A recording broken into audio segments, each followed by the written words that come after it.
Hey, good afternoon, everyone. I know some of you are taking seats, but just come in and find a seat wherever you can. So I'm Fiona Wilson, and I'm the Executive Director of UNH's Center for Social Innovation and Enterprise. It's a joint venture between the Paul College of Business and Economics and the Carsey School of Public Policy. And we really couldn't be more thrilled to co-host this event today because the center's focus is really on helping students, faculty, and also business leaders to really align their business models with the long-term health of society and also the environment. We're helping students challenge ideas about capitalism and markets and to really think about new measures of business success that include people and the planet as well as profit. And importantly, we help them connect classroom theory and business practice through the immersive learning programs that we offer in the center with our community partners. Certainly one of our most valued community partners is Durham's very own Freedom Cafe. And you're going to hear from the founder and executive director, Brian Bissett, at the end of today's program.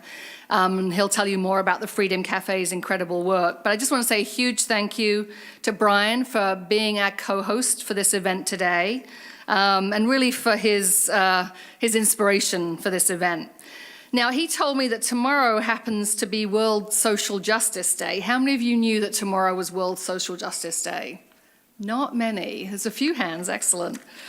And it seems all the more important, I think, when we consider a recent study, the Corporate Human Rights Benchmark, that ranks 101 of the world's largest companies who work in high human rights risk sectors.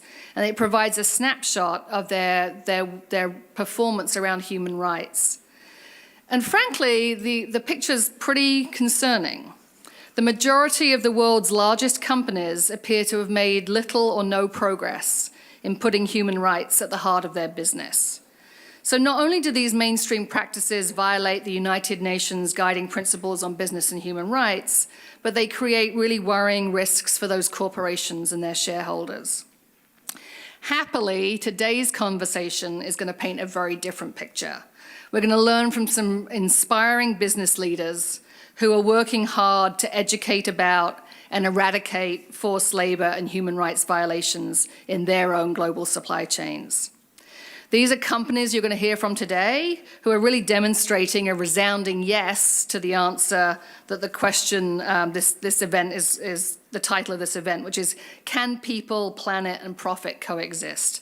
I think you're going to hear a resounding yes from these companies up here today. Before we get started, I just need to say a couple of other important thank yous. First of all, we're really grateful to have been joined by Nixon Peabody, who is the lead sponsor for today's event. I'm just going to invite Andrew Scher, their managing partner, to come up and share a few words with us. Thank you. We're pleased to be here today. As mentioned, I am not the managing partner of Nixon Peabody. I am the office managing partner of our Manchester office. Nixon Peabody is a 650-plus attorney law firm around the world, primarily based in the United States, and the 15 best attorneys, of course, are in Manchester, and I get to lead with them every day. We're proud to be a sponsor of this event. We're not here just in name only. Nixon Peabody is a forward-thinking law firm where we focus a lot of our efforts internally as well with our clients on sustainability. We are a proud participant in the Professional Services Sustainability Roundtable. We're a founding member of the Law Firm Sustainability Network. Maybe the most important for this group is that for the last 12 years, we have been recognized by the Human Rights Campaign's Corporate Equality Index, and most recently receiving its highest 100% score. My background, myself, I started my career any number of years ago, 18, 19 years ago, as an in-house attorney at a little company in Exeter, New Hampshire called Tyco International, which if anyone wants to do a case study of important New Hampshire businesses, that probably is the one to take a look at, maybe what not to do when you're running a business. But as a result, I was its primary supply chain counsel and helped grow its procurement group really from its infancy. And since my time I've left Tyco, I focused my practice on that as well. So without further ado, I think this is going to be a great program. Again, we are very happy and proud to be a sponsor and look forward to what everyone has to say. Thank you.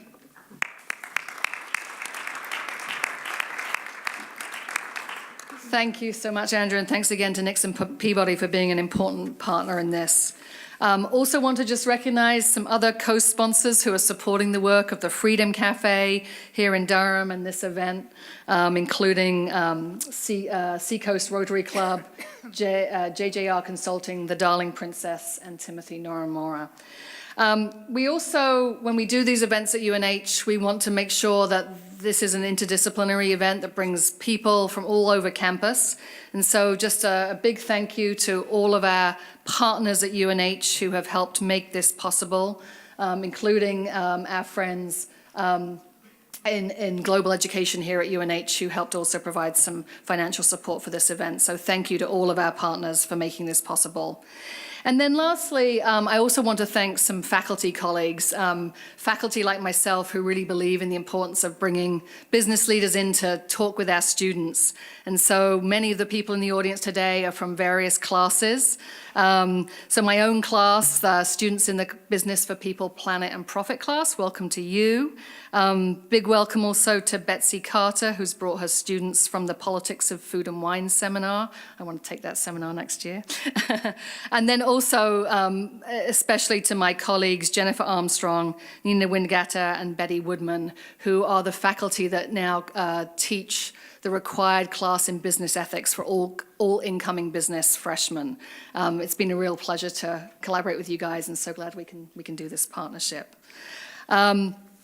Before I introduce our moderator for today, I did want to just also give everybody a little bit of a incentive.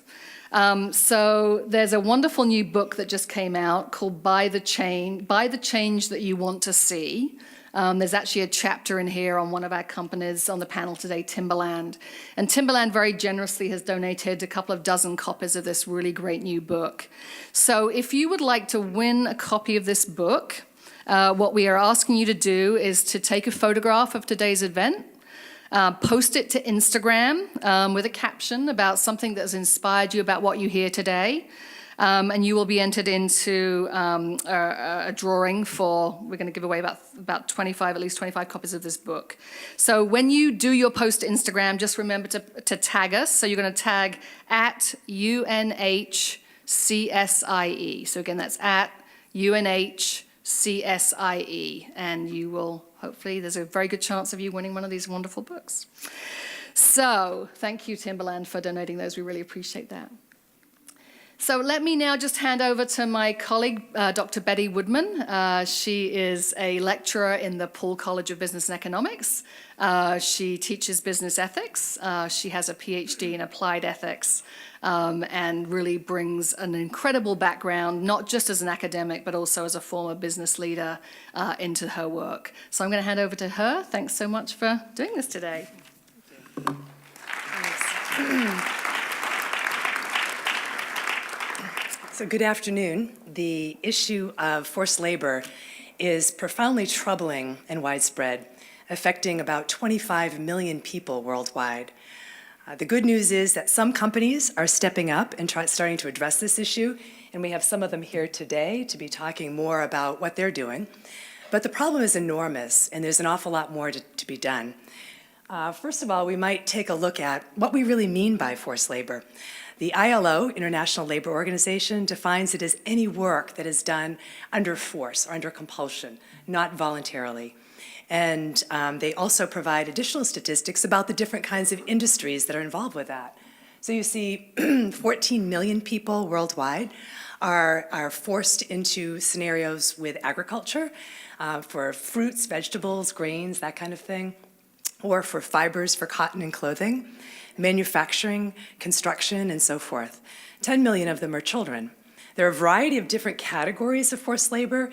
In some cases, people are taken forcefully from their families or communities, and they work for the rest of their lives in a compulsory kind of situation. So very troubling situation. Those of you in business ethics course might recognize this slide from Fiona Wilson, who visited class on Thursday. And what it's really getting to is the scope of businesses and corporations worldwide, right? So here we're looking at nonprofits, and we're looking at government spending of about $3 trillion for the US. And then corporate revenue at about 20 trillion. So a huge amount of power to be really stepping in and doing something.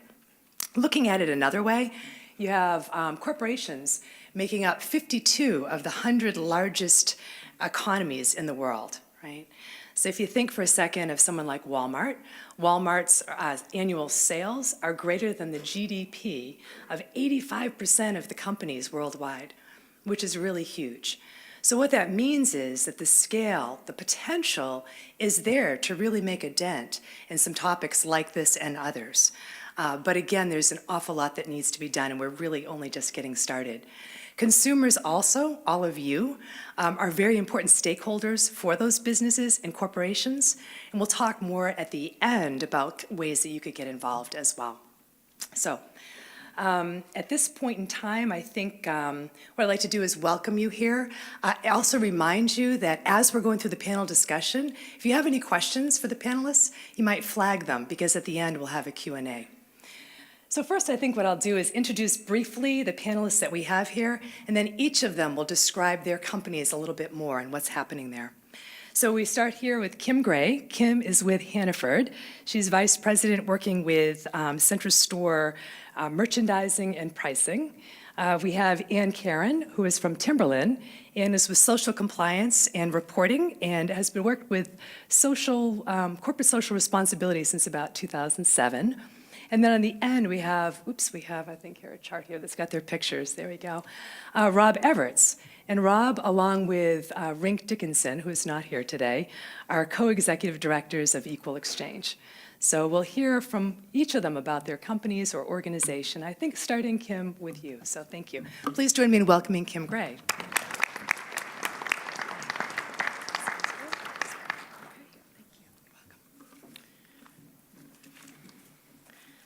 Thank you for having me, and thank you for thinking about Hannaford for this very important conversation today.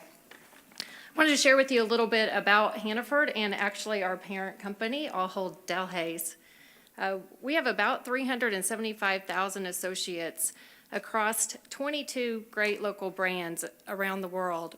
We're in 11 countries, 3 continents. We have more than 6,500 stores across the world, with about 2,000 in the United States. And as you can tell, we have a pretty big impact on our suppliers, on our supply chain, and we have a lot of buying power. Hannaford, which is the great local brand that you all are mostly familiar with, has 181 stores in 5 states in the United States, and we make up part of those 2,000 stores in the U.S. My journey that I'm going to talk about mostly today was when I was part of Delhaize America, which was Food Lion in Hannaford at the time, and since we're part of the Ahold Delhaize Corporation. So my journey's really around that journey, and it was about 1,600 stores at the time. How we think about sustainability is planet, people, and product. So reducing our impact on the planet is extremely important through our buying practices and the things that we hold our suppliers accountable for and what we hold ourselves accountable to. Also caring for communities that we operate in. We truly care about giving back to our community, food donations, and even food waste. And then the products. What are the impacts on the environment from the products that we purchase and we sell, and also to society? 2010, we started our seafood sustainability journey for Food Lion and Hannaford at the time. And it quickly evolved to include social responsibility. And as you can see, there were lots of headlines around the social impact that the seafood industry was having on people, and mostly in Asia. So rather than just turning a blind eye to this, we actually decided to take action. It really wasn't an option to take action, and we took it from 2 different perspectives. We actually created a lot of processes within our organization, and I called it the Confident Seafood Program. And that included a supplier pledge that a CEO of every single supplier for seafood had to sign. It also came with a master vendor agreement for seafood. And these two forms was simply a signature from the CEOs, but it was also an acknowledgement that we would not tolerate or stand for any social elements that they knowingly were supporting, and that there was a zero tolerance policy. We also incorporated DNA testing because there's substitution that goes on in seafood, which is unethical, and we would never want to sell something to our customers that wasn't of the right DNA. We also incorporated strict seafood buying policies, which supported our sustainability efforts and our traceability efforts. And again, it was a zero tolerance policy, so as these CEOs would sign these documents, they knew that if they got caught up or if we caught them in anything within the supply chain of seafood, that it wouldn't be tolerated. We would no longer do business with them. And as you can remember, we're a large organization, so this significantly impacted their performance as well if we pulled out. And then we said, how can we influence the industry? So we reached beyond our own organization and joined several working groups. FMI is a grocery industry working group, or it's actually an organization which the seafood working group was one facet of it.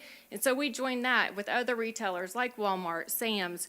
It was a North American Grocery Retailers Association, so many retailers, and we talked about many issues in sustainability and social responsibility and what we could do as a group.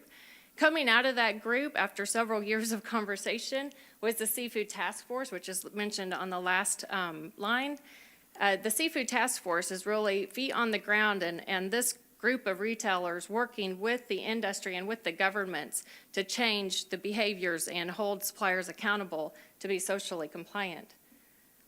We also require audits from the BSCI audit group for all of our seafood operators in third world countries that are at risk, so that every single facility has to be audited through this particular audit scheme to give us more confidence that we're controlling our supply chain. And we also have a sustainability requirement for our farm-raised seafood called BAP. And we actually influenced them to incorporate a lot of the BSCI audit components into their audit so that they can continue to help us control slave labor and forced labor within the audit schemes that we actually had set up for the sustainability. So we're really trying to get one audit versus multiple audits and also multiple facets so that people just really couldn't escape or intentionally enforce unethical practices on our business. And I would just like to say that, it's up to us as leaders and organizations. I was a category manager at the time, and I was one person, and I'll talk more about it later, but I took it upon myself to create all of these policies and work within our organization to get buy-in, to actually implement them and incorporate them into our daily process. And this was back in 2010, and it's still living and breathing today. So that's just a little bit, and I'm sure we'll share more in just a little while.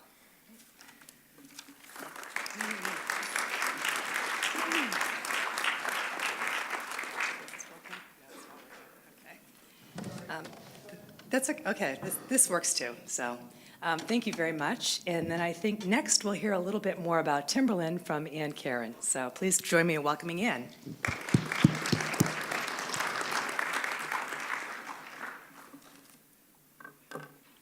Good afternoon. I work for the Timberland Company in Stratham, New Hampshire. We are a producer of footwear, clothing, and accessories for men, women, and children. Just a little bit about me. I joined Timberland back in 1994, and I've held several positions there. I am also a graduate of UNH, and I cannot believe the changes that have happened since I was here in 1981. So Timberland is, as I said, a producer of footwear, clothing, and accessories. We currently source from over 350 Tier 1 and Tier 2 factories around the world, with the majority in Asia. And as you can see from my slide, Timberland is owned by the VF Corporation, which is a $12 billion apparel, footwear, and accessories company. We're joined by many other brands, including the North Face, Jansport, Lee, Wrangler, and Vans, just to name a few. As you can see, VF is a pretty big player. They produce over 500 million units per year, And collectively, VF brands are produced in more than 800 countries, in 800 factories, in more than 40 countries. My position at Timberland is Social Compliance and Reporting Manager, which means that I monitor all factories that produce Timberland products to make sure that all workers who touch Timberland products are in fair, safe, and non-discriminatory work environments. By no means am I an expert on forced labor, but I can tell you what Timberland and VF are doing to minimize this risk in our supply chain. From an internal standpoint, we audit all Tier 1 and Tier 2 factories annually for labor, safety, and environmental issues. Tier 1 and Tier 2 facilities include all facilities that cut, sew, pack, ship, screen print, launder, and embroider Timberland products, as well as tanneries, textile mills, and component suppliers. Once a factory is audited and approved, the factory must sign VF's Terms of Engagement and Global Compliance Principles, which state, among other things, that no forced labor is allowed in any VF facility. Part of our audit scope is to determine the presence of migrant workers, which is the population most vulnerable to forced labor. Migrant workers are often subjected to excessive recruitment fees, sometimes in excess of between $5,000 and $7,000 US. VF's current allowance is no more than 1 month's salary be paid in recruitment fees. If a violation is found, the factory is given a corrective action plan and up to 6 months to address the issue. If the issue is not resolved in this time, the factory will be rejected and no VF production will be permitted. Our sourcing teams are fully aware of VF's compliance standards and keep this front of mind when selecting new suppliers. Because of this due diligence, there is less risk of finding forced labor in our Tier 1 factories. The greater risk lies further within the supply chain, in Tier 3 factories where VF's leverage is less direct. To identify the greatest risk throughout its supply chain, VF recently conducted a global risk assessment on human rights to identify the greatest risk to workers. Forced labor was identified as one of the 5 most salient factors that they wanted to address. In order to be more proactive on the topic, deeper within the supply chain, VF became a member of the Mekong Club, an NGO based in Hong Kong whose mission is to eradicate modern slavery in Asia. Mekong Club members are required to report yearly progress towards this mission. VF is also working with the IOM, the International Organization on Migration, and is working with other major brands on a 2-year project addressing forced labor in Taiwan. Because there are many major peer brands currently producing in Taiwan, this seemed like the best starting point for us. The project is mapping out the path of the migrant worker, their countries of origin, the labor brokers and recruiting agencies they are working with, and the fees they are paying. VF is working to get these brokers and agencies to become certified as ethical recruitment agencies based on the IRIS standard, the International Recruitment Integrity System. Any VF factory using migrant workers will be required to only use these certified agencies. In addition, the American Apparel and Footwear Association, of which VF is a member, has initiated the Responsible Recruitment Commitment. By the end of 2019, all members who sign this commitment must only use factories who pay the recruitment fees of their migrant workers. Other conditions include that workers retain control of their travel documents and have full freedom of movement, and all workers are informed of the basic terms of their employment before leaving their home country. VF recognizes this is not a problem that can be solved overnight. If it were easy to solve, it wouldn't still exist. It will take cross-brand collaborations and public and private partnerships to make systemic changes across the industry. With these strategic partners, we're optimistic that it's possible. Thank you.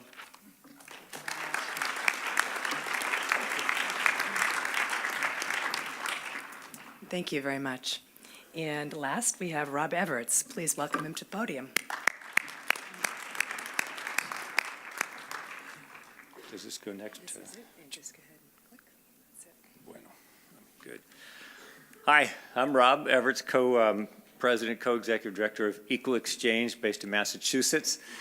We were founded in 1986 by 3 young guys who came out of the food co-op world, who really wanted to challenge the prevailing norms of international trade, really, that contributed in more cases than not, unfortunately, in a race to the bottom, where importers here of almost anything look around the world to see where they can find whatever they want as cheap as possible, and then turn it around and mark it up as high as possible. It's great to hear these examples of Timberland and Hannaford taking concrete steps, to do something very, very different from that. But it's been too common for too long.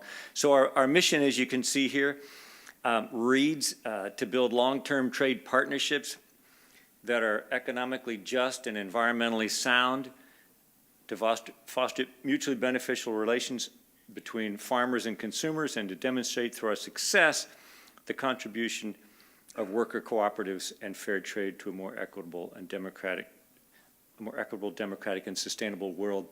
In practice, what this really means is that we share risk with, we buy from organized groups of small-scale farmers, believing that power shifts really need to happen in those countries around the world. And if people are organized, they have a way better chance of changing the power dynamics and challenging the entrenched elites than if they were just individuals. So we buy from organized groups.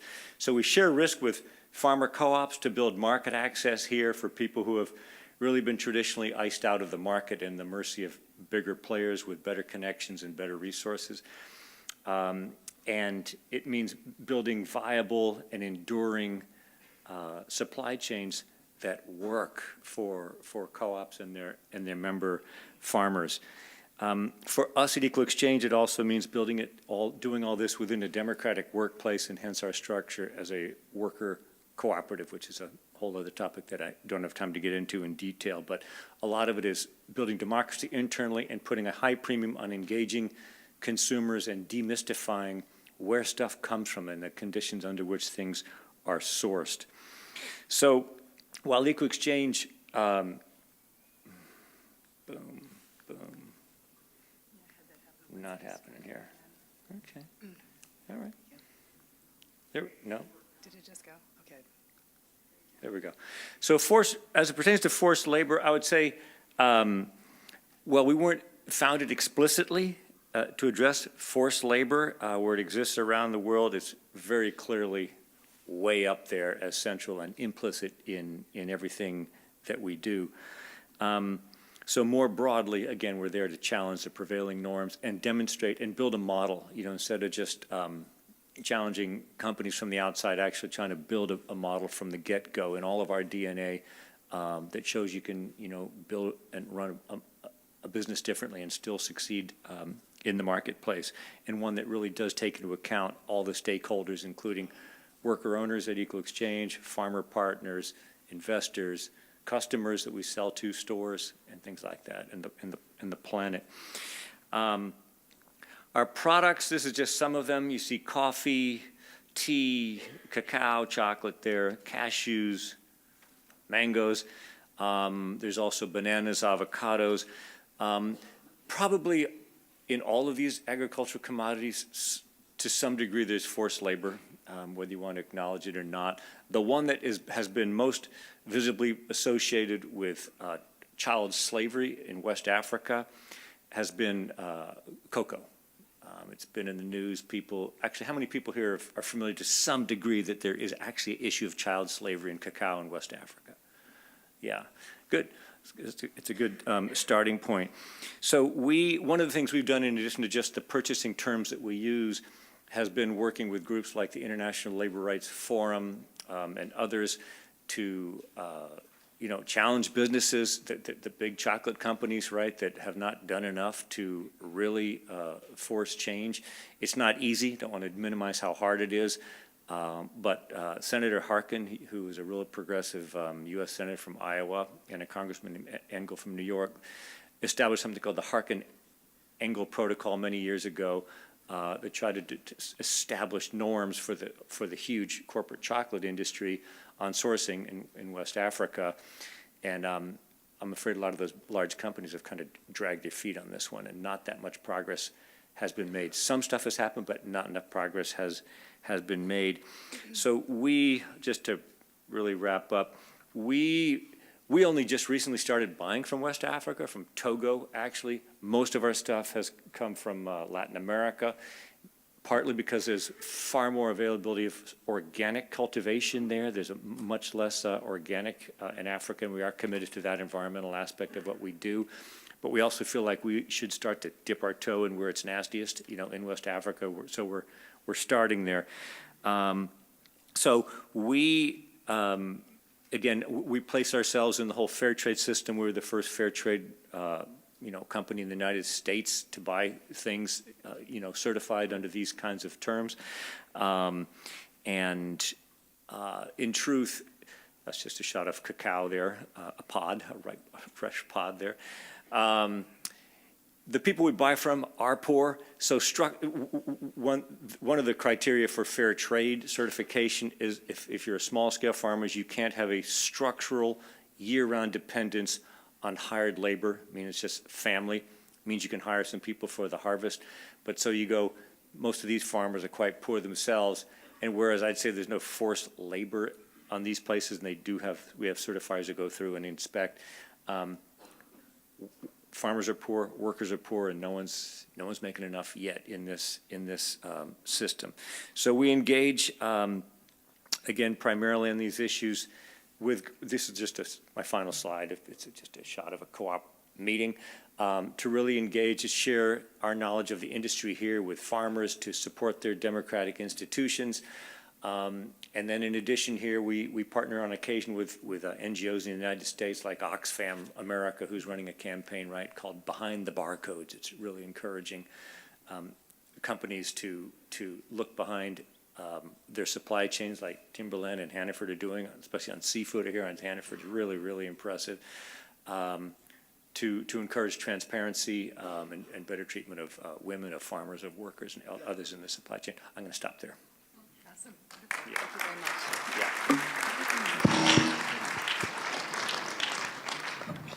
much. There we go, wonderful. So thank you for those introductions very much. And you all set wonderful examples for so many people, and your companies do as well. So that leads us to a few questions we'd love to ask of you, starting with leadership. And in terms of what sort of sparked your own personal leadership journeys, to become more involved in this, to really address this issue. And I know from our discussions there are a few very interesting scenarios that you ran into. I think perhaps, Kim, we'll start with you, with Hannaford, and your mic should be live. Sure. So I think I shared that this journey started with seafood sustainability, not with social responsibility. And George Parmenter's here with me today, and he and I had quite the journey taking items across Hannaford and Food Lion to make sure they were sustainably farmed and harvested. And through that work led us to bump into the social issues within seafood. And I was at a conference in Thailand, and there was a lot of hallway conversation. It was not a stage conversation around these peeling sheds that shrimp suppliers use. They're third-party sheds that the suppliers, the production plants, which are beautiful and very well audited, these plants use these third-party peeling sheds to peel the shrimp, which is very labor-intensive, costly to do if it was in-house. And I started to hear all this scuttle on the floor, in the hallway conversations around these peeling sheds and the slave labor, the forced labor, the child labor that was going on in these sheds. And I actually wanted to go see one, but I was advised not to. So while I was there, and there were some things, I guess I just didn't have any fear. So I just wanted to learn, and I had this appetite, I heard about it, and I couldn't hardly believe that actually would happen in the world. It was just hard for me to believe, let alone in my supply chain. And I never had any evidence that it was happening in my supply chain. But as soon as I got back to the U.S., I went straight to legal. And I said, hey, this is what I learned, and I'm not sleeping at night right now. I need to do something about this, and I need your permission. So I think one of my lessons learned, and I'm glad I went about it this way, is I went to the right people in our organization to get the support and to do it together. And they told me, absolutely. And the more you know, the more you have responsibility of making a difference and doing something about it. And that's where the journey started with the Confident Seafood Program. I started interviewing lots of people. That USDC, I actually was honest with them, the United States Department of Commerce, which governed seafood, and I said, hey, here's some issues, some true issues that I'm learning about and seeing, and what should I do, and how can I make sure this is not in my supply chain? And while I would say we can't ever be 100% certain, we can put these guardrails up that make it very, very hard for this unethical behavior to happen in our supply chain. So the suppliers can go pick on someone else and leave us alone, because I feel like we truly have all these guardrails set up to where it's just too much of an inconvenience to do it to our brands. Well, thank you. And it's admirable, too, for you to come back and to take that kind of action. And that's the kind of thing we hope more and more companies and corporations do, right? So becoming exposed is an important thing. So Ann or Rob, would either of you like to go next? Okay, so we'll go to Ann. Any comments you'd have about your leadership journey? Okay, so when I joined the factory compliance department at Timberland, it was in 2007, Timberland had already been auditing factories for over 10 years. And at the time, this was industry leading. But when we looked at the results that we were getting from these audits, nothing was really changing. And no improvements were really being made. So Timberland took a different approach, and instead of going in and auditing these factories like, you know, the audit police with the checklist and everything, they became more of a consultant with the factories. And instead of going in and just pointing out things that were wrong, they actually helped the factories to make changes, to determine root causes, to put management systems in place so that these issues didn't continue to happen. And we didn't even call them auditors, we called them assessors, which is really more of a friendly term and really speaks more to the relationship that we were having with the factories. And then also, instead of the factories just being, audited, and then in 12 months you come back to see if any improvements were made, our assessors were checking back every 1 month, 3 months, 6 months to make sure that the factories were doing what they needed to do and making efforts with their remediation. And then in 2011, we were acquired by VF, which, as you can see, is a very large company and owns many different brands. And they had their own way of auditing factories, which was a little bit more like the audit police. They were very strict. We were strict, but they were very strict as well. And they kind of started to see a difference in the Timberland factories and the relationships that our auditors had. And they decided that they wanted to scale that across all of the VF brands.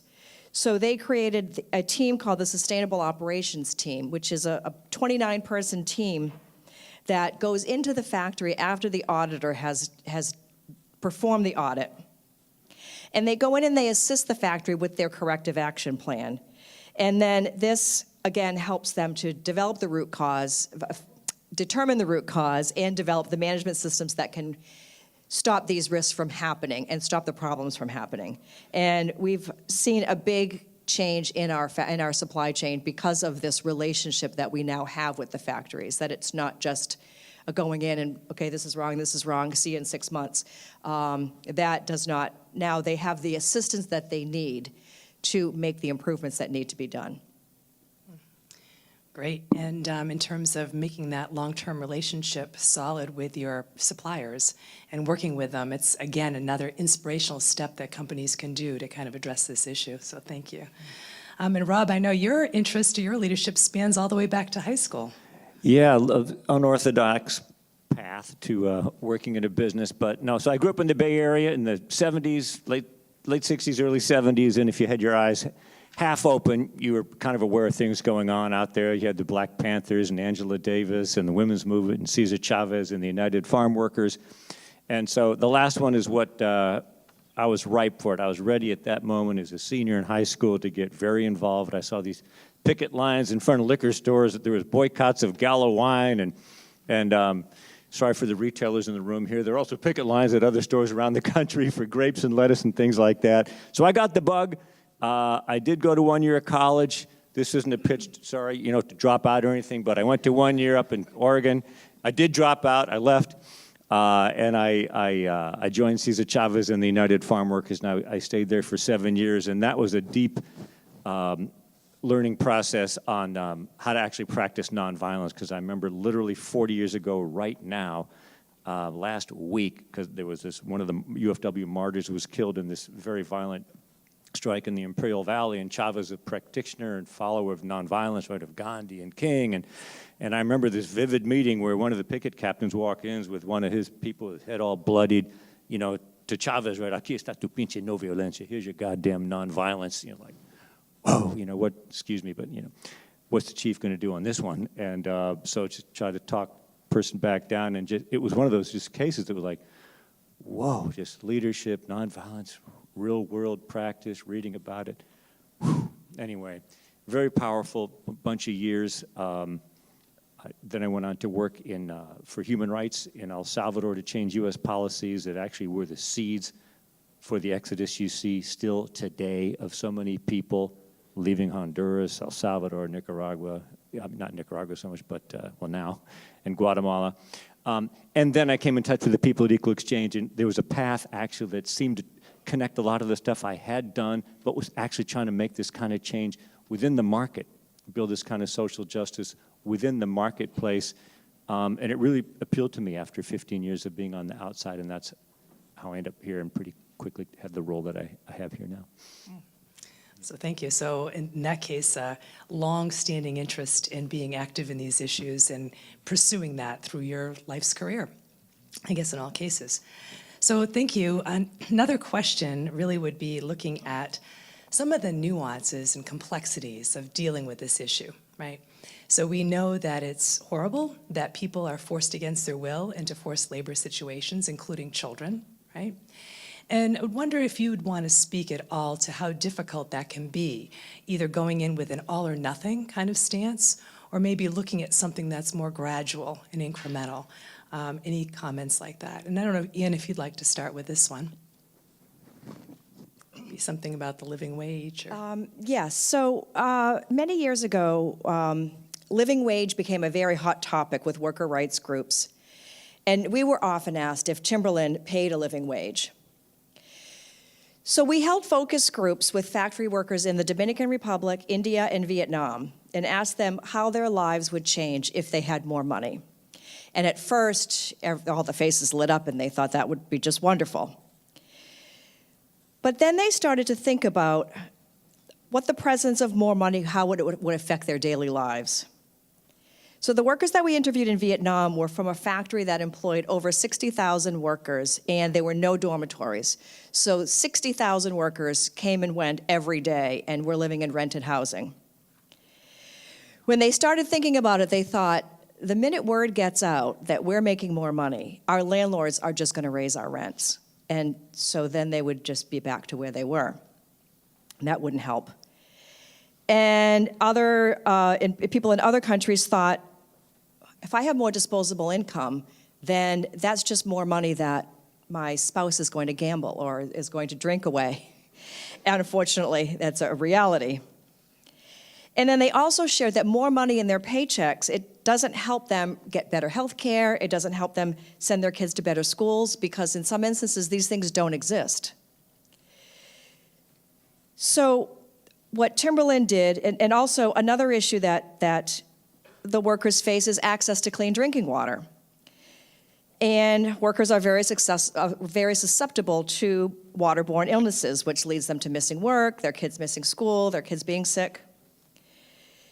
And when we asked workers things like, do you have access to clean drinking water? And they would say, yes. Well, when we dug a little deeper, what does that access really mean? In some cases, it meant that the worker had to get up hours before their shift started, before they went to work, and walk miles to stand in line to get a bucket of water to then carry home and then go to work at the factory. That was literally their access to clean drinking water. So Timberland took a different approach and decided to use their resources to launch a program called the Sustainable Living Environments, which addresses the needs of workers beyond factory walls. So those needs also included access to affordable childcare and access to savings and loan facilities. So Timberland began installing water towers, partnering with local NGOs and factories to build and staff healthcare and childcare facilities, and also educating workers on saving and budgeting their money. So these things were tangible ways of helping the workers that they could make them have better lives outside of the factory. Okay, great, thank you. And again, getting creative about different ways to really be making a difference and weighing in that makes sense to the people that are actually in that situation. So thank you for that. And I know, Kim, I think you had something about the CEO and some of the addressing this issue. Sure. I have a couple thoughts. One of the complexities, seafood in the dark blue seas, where normal people never travel to, is very unmanageable, and it feels out of reach. In the way that the industry, through this FMI working group, we created Seafood Task Force, where several retailers invested substantially, and also not just financial resources, but also people resources, to work with the Thailand government to get to the root cause and to figure out why or how we could control slaves, slave labor, passport holding, going out onto these ships and being accountable that every man or woman that's going on the ship comes back in, and they have to give them their documentation back, and it's recorded who goes out, comes back in.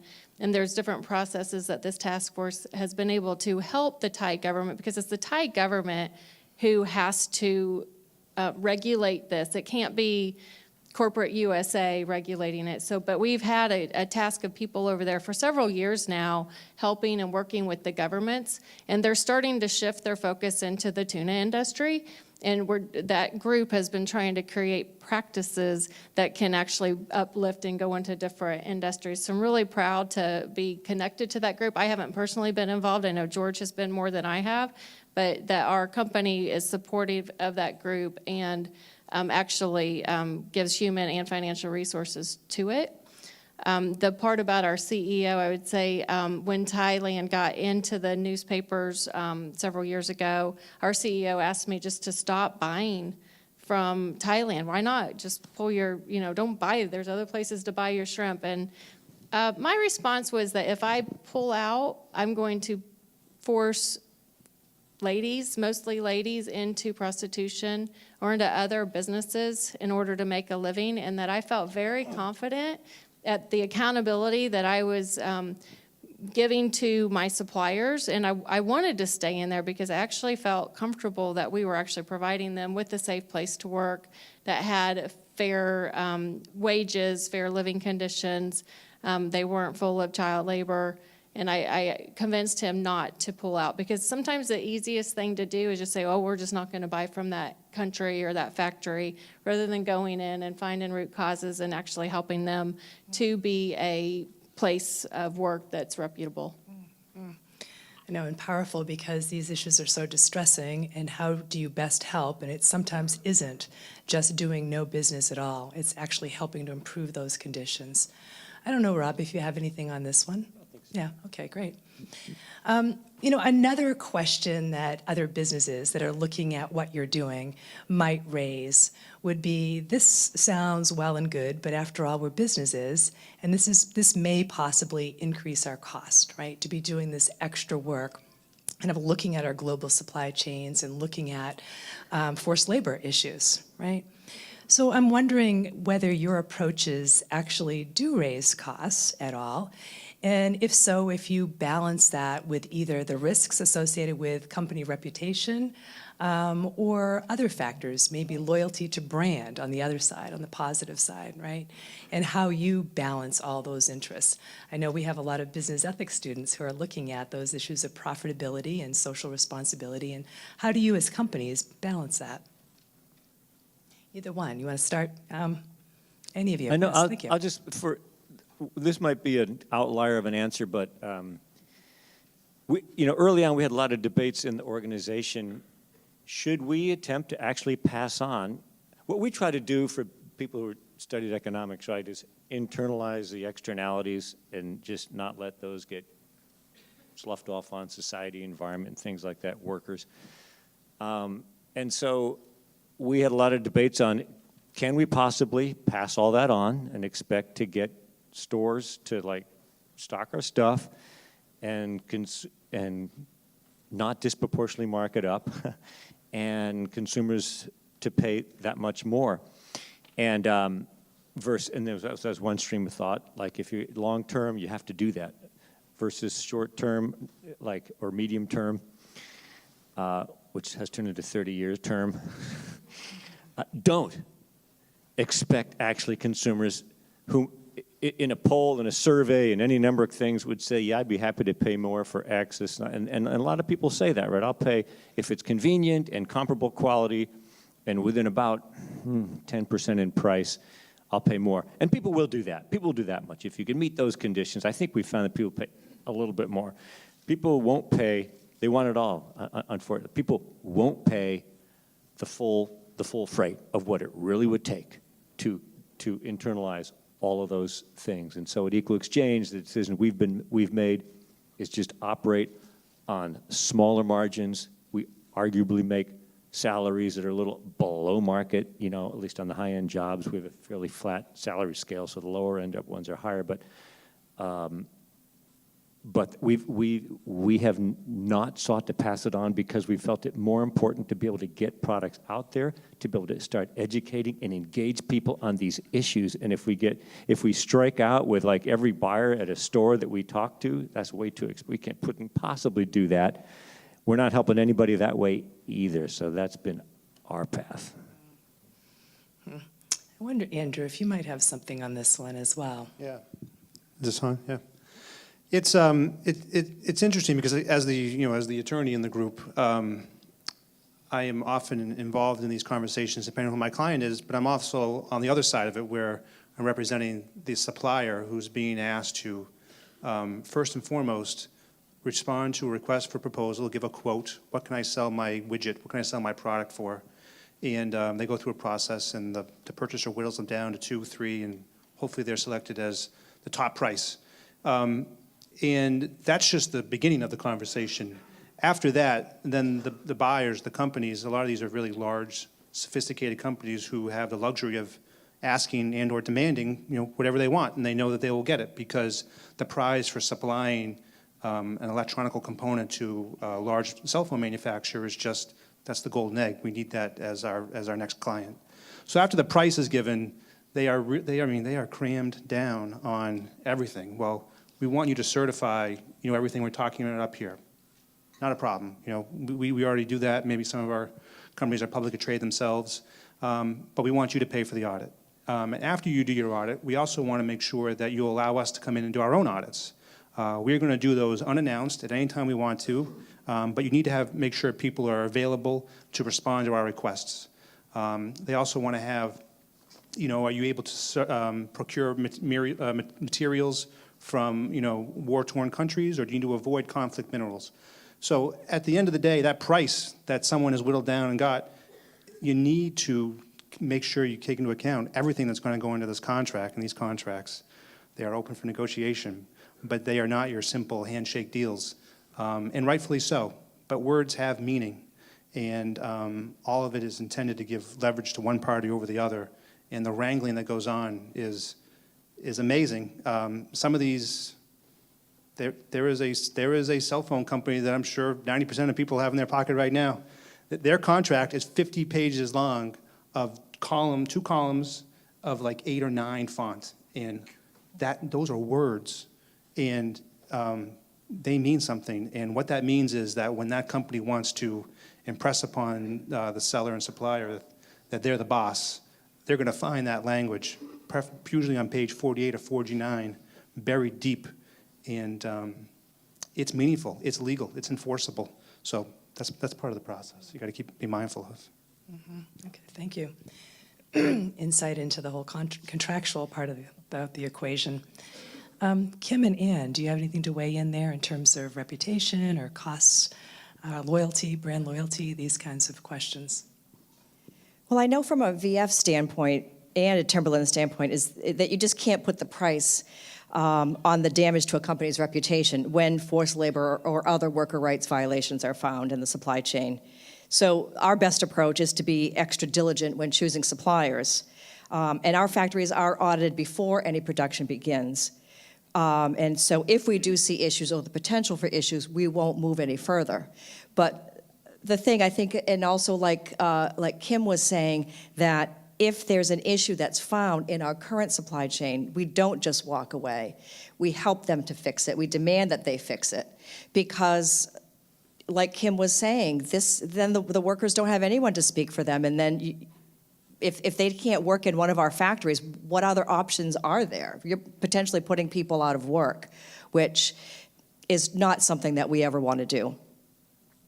And also from a cost perspective, another thing that Timberland does, not around on a different topic, but we use a lot of sustainable materials in our products as well.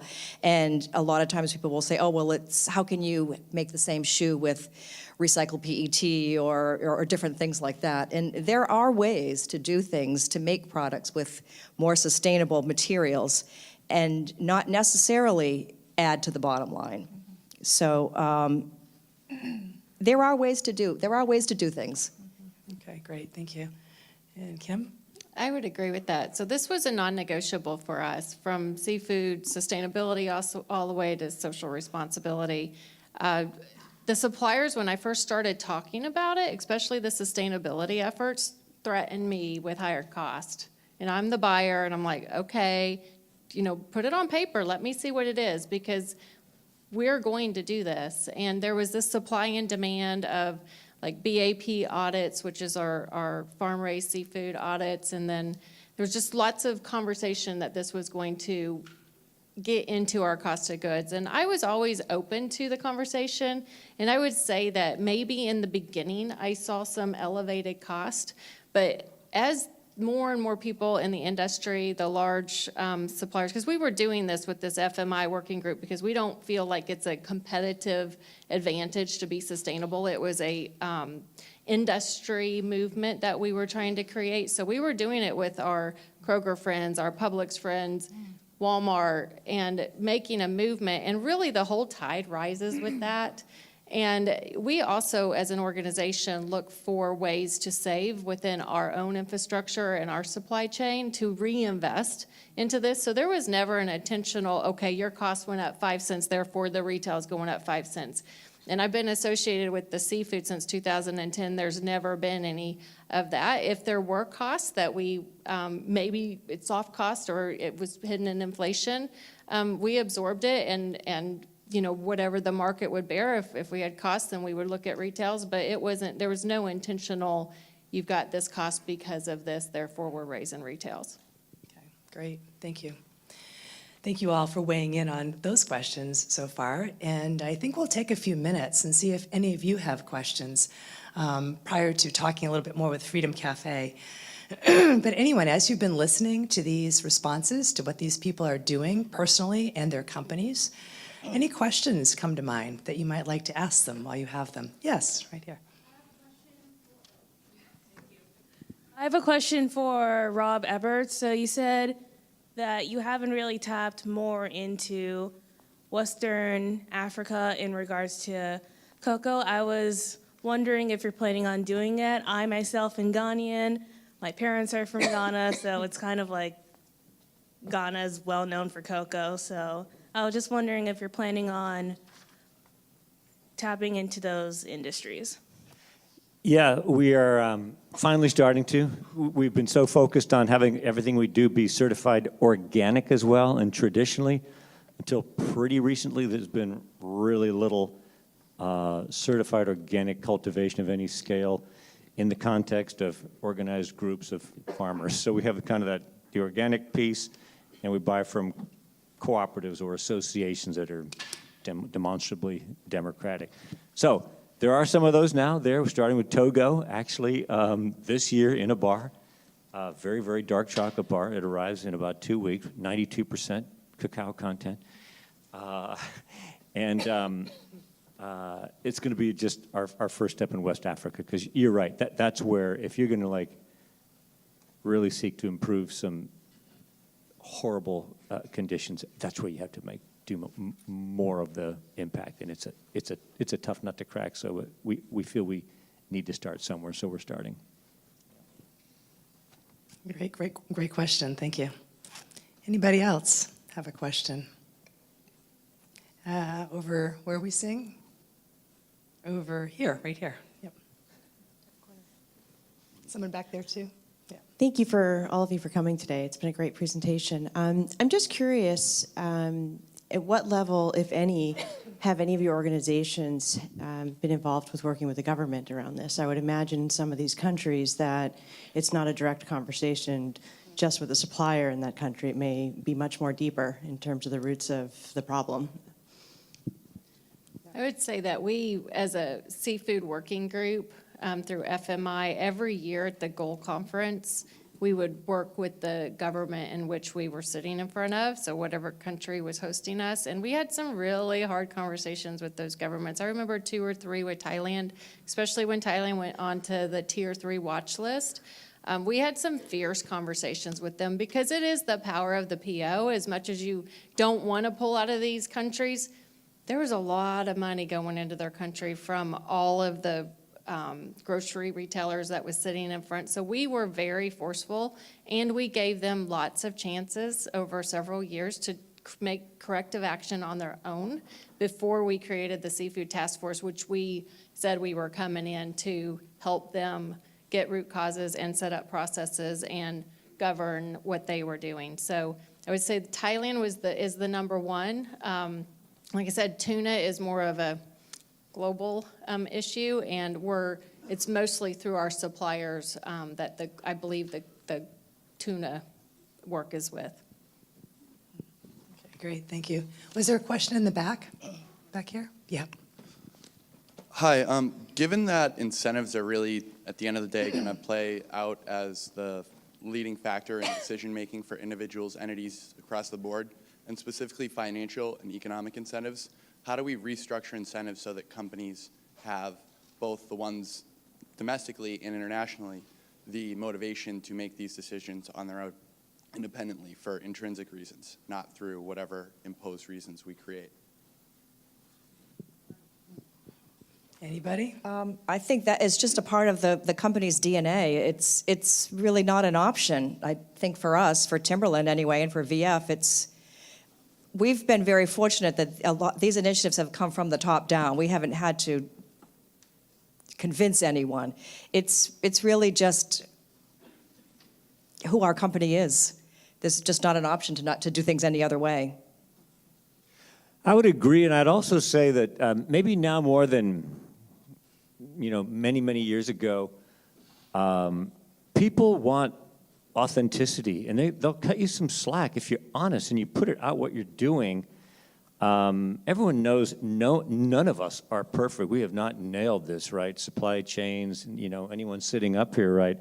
But I think the more honest you can be about what you are doing and what you're not doing or what you've failed at, like share failures publicly or acknowledge where it's not. There's an element that I think you actually get rewarded by consumers in the marketplace for honesty and transparency and acknowledging where you fall short. My sense is that actually gets rewarded as an incentive. I would agree with that. And also, there's not any laws. There's laws not to do this, but there's no regulation. Like in meat, I managed meat for many years, and there's a USDA there, and they're in the plants, and they're making sure we're doing the right things. But in seafood, there was very little regulation there, and we, as industry, have created these guardrails and these regulations, or self-governing. As an industry, it's pretty amazing. Just to I don't remember the percentage, but it's a small percentage of seafood actually gets audited as it comes into the country. So it's really up to the retailers to institute these guardrails and these rules that we're holding our suppliers accountable to. I was kind of amazed when you look at, say, meat versus seafood and the difference in like U.S. regulation around it. I mean, obviously it's illegal to have slave labor, but it's not really regulated in the third world countries by our U.S. government. Yeah, I would also say, from a corporate structure perspective, there's always the opportunity for a legal entity, a company to seek and achieve a B Corp status. And, there's an inherent tension in running a business, because if you have shareholders, your fiduciary duties are owed to your shareholders. If you're a publicly traded company, that's, what's the market price for the day, share price for the day. If you're a private company, those shareholders might be family members or other private individuals. But you're doing everything in order to maximize the shareholders' interests, as long as the company's solvent. If the company is insolvent, then your stakeholders are creditors. But a B corporation, gives the companies some latitude to focus more on sustainability, environmental protection, and being a little more, we talked about what was in the company's DNA, being a little more focused on what does that company want to do, how do they want to hold themselves out, what do they want to achieve other than just maximizing profits, again, for their stakeholders, their shareholders. So that's a marketing, angle for companies as well. Ben & Jerry's, Pete & Jerry's, Eggs. Those are companies that are known for being a little more socially active, a little more environmentally conscious, and they have great products too. But people know their products almost as well as they know how active they are socially. Certainly, and also I'd say that consumers are really important stakeholders as well, and collective consumer interest, can also weigh into that equation. So consumers, I think everyone who is buying things, finding out about what you're buying and voting with your dollar is another way to be weighing in that equation within the capitalist company, right? So in terms of that kind of thing, how would you recommend people learn about a company, right, and what your company is doing? I know Brian in a second is going to talk about a little bit of this, but are there any recommendations you'd have quickly before he gets started in terms of learning about a company and where they stand on this? I would recommend that if you're looking to make a purchase, go to the brand's website, because if they are doing something around social issues, they will be talking about it.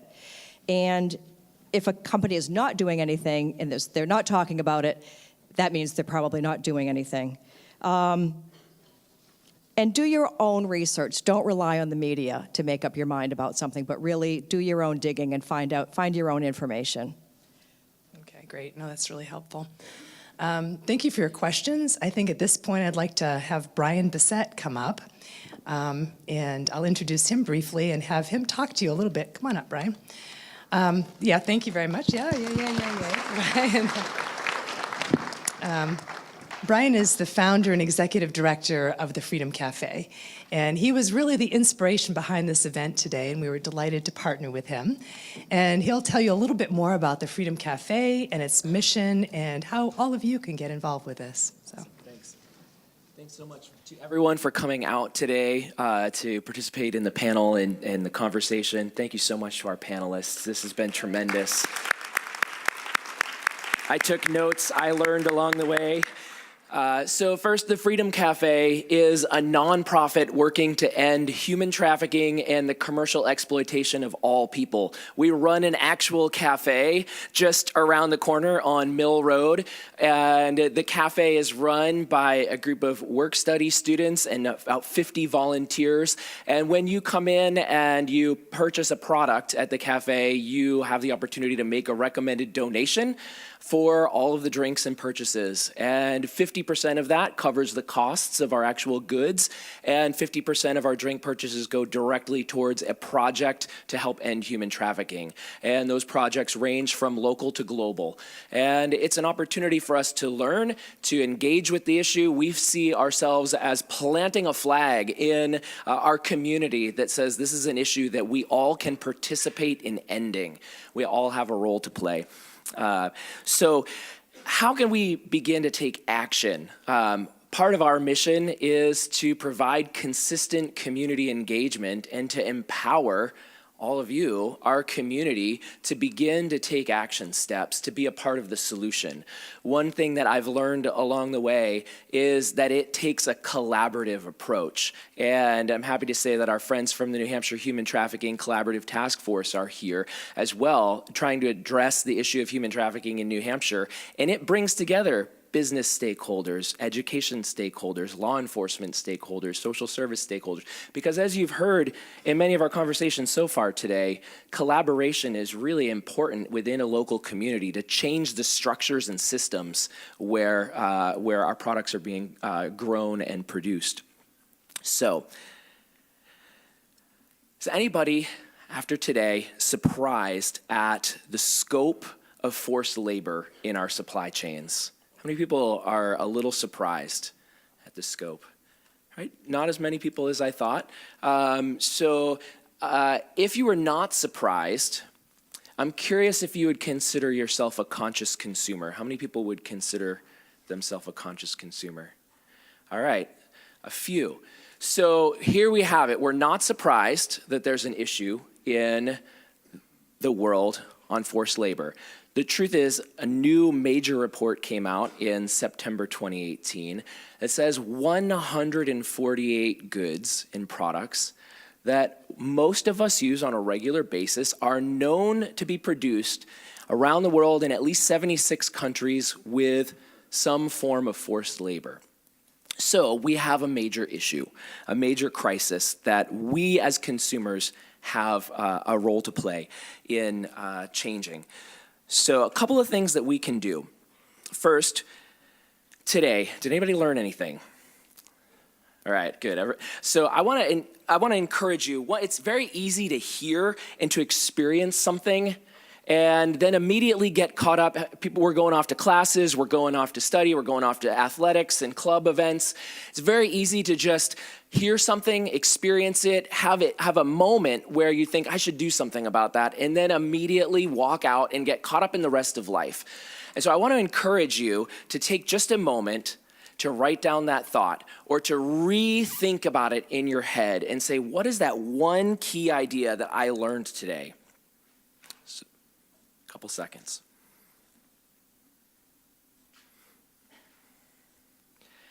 Because the very first thing that you can do is learn and leak. You learn something and then share it with a friend.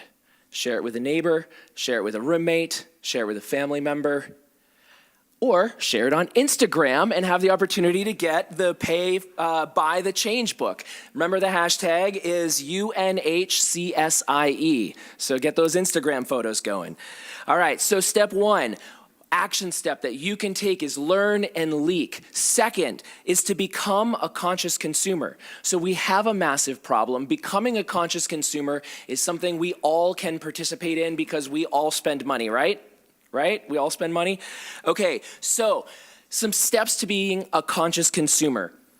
A very easy action step is to shop certified products. So you can shop from companies that are B Corporation. You can shop products that have a fair trade or a Rainforest Alliance or an Equal Exchange logo right on the product. That's a very easy action step. We learned today that supply chains are very complex. It's not that easy. You can't find every product that's certified. You also have these incredible companies here that are working hard to bring you products every day through Hannaford, through Timberland, that are very thoughtfully and consciously made. And so another step is to shop informed. So shop certified, shop informed. And as Ann said, go to the brand's website. Do a little research, do a little digging. And as Rob said, being transparent and being willing to share with the consumer, with all of us, what the successes and the failures gives you a sense of how active the brand is in being conscious themselves and bringing you products that you can feel good about. And lastly, as Rob said a little earlier, people won't pay for what an item actually costs. We know that. We know that people are willing to pay maybe 10% more for a product that they can feel good about if it's comparable. But man, there's a big role that we have to play as consumers. I was at an event here that CSIE hosted a couple of years ago, and Vincent Stanley from Patagonia said, the brands haven't paid a living wage to the workers in the garment industry for 200 years. So we don't actually know how much a product should cost.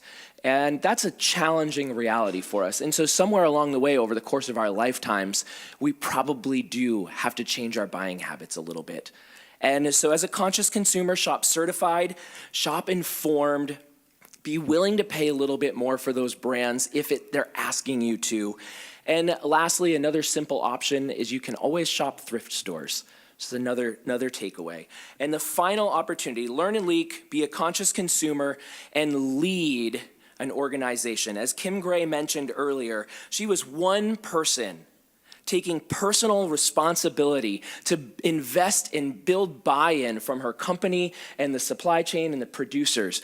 And each of us as one individual now in the social organizations that we're a part of, in the religious organizations that we're a part of the political organizations that we're a part of, in future down the line, in the employment places, that we have the opportunity to take the lead and build a strong sense of honoring the integrity of workers around the globe who bring the products to our homes. Thank you so much for being a part of this today, and happy to continue the conversation with you. Have a great, wonderful day.